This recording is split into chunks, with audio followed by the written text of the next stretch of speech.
We've seen athletes take a leading role in the fight for justice. Panthers players led a march through Freedom Park. And as the NBA returns, players, coaches, and officials are kneeling during the national anthem, wearing Black Lives Matter shirts.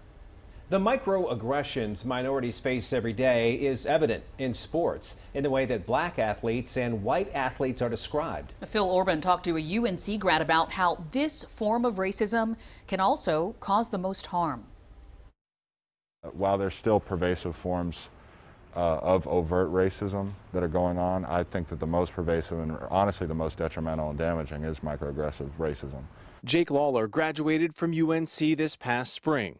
He played football, but he's also a writer, a filmmaker, a podcaster, and he's been in several conversations with white people where what was thought to be a compliment was actually racist. The buzzword they like to say is articulate. The reason calling Lawler articulate or eloquent is problematic is that it assumes he is unique because of it. A white person will never get complimented for being well-spoken, whereas a black person, it's like we've seen, this is the first time we're ever seeing. These interactions are subtle, but can be particularly painful for people of color. Honestly, I would rather have the overt racism because I would know that this person is racist than have to deal with the microaggressions day in and day out. And that's something that a lot of black people deal with. All develops out of white supremacy and the maintenance of white supremacy through language. And we're all implicated in that. It is embedded in our language systems. Dan Grano is a professor in the Department of Communication Studies at UNC Charlotte and teaches a course in sport, communication, and culture.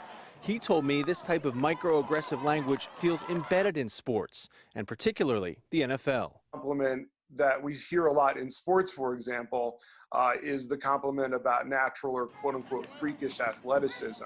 But that evaluative term in sports has always come with the problem of assuming that African-American athletes are less in control of their emotions and less in control of their character. The athleticism of black quarterbacks is often what's highlighted, while white quarterbacks are in turn described as cerebral or simply hardworking. It's something Lawler has seen firsthand as an athlete at UNC. When you hear things like that, you know, because we're in the same playbook room, you know, we're in the same film room as white players are. We have to understand the game the same way. We have to play it the same way. But how do you deprogram vocabulary that has become embedded in our language system? The first step is understanding how hurtful those words are. We also have to learn why the language has consequences. And that's a much more immediate realization, an awakening, if you will. And for Lawler, the path to moving forward is confronting the damaging language. And we get to the bottom of that. It's having conversations just like this, where like when you're saying something like articulate to a black person, that there's loaded bias in that word. It's dealing with the words and the terminology in order to understand kind of the history behind that. In 2014, Deadspin.com produced this search tool, which pulled text from pre-draft scouting reports from outlets like NFL.com and ESPN. They separated the prospects by race and calculated the rate at which certain descriptors were used. Take a look at what we found.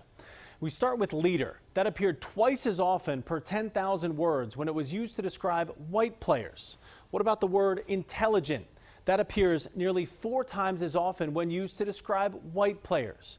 Finally, the word muscular appears 2.5 times more frequently when describing black players.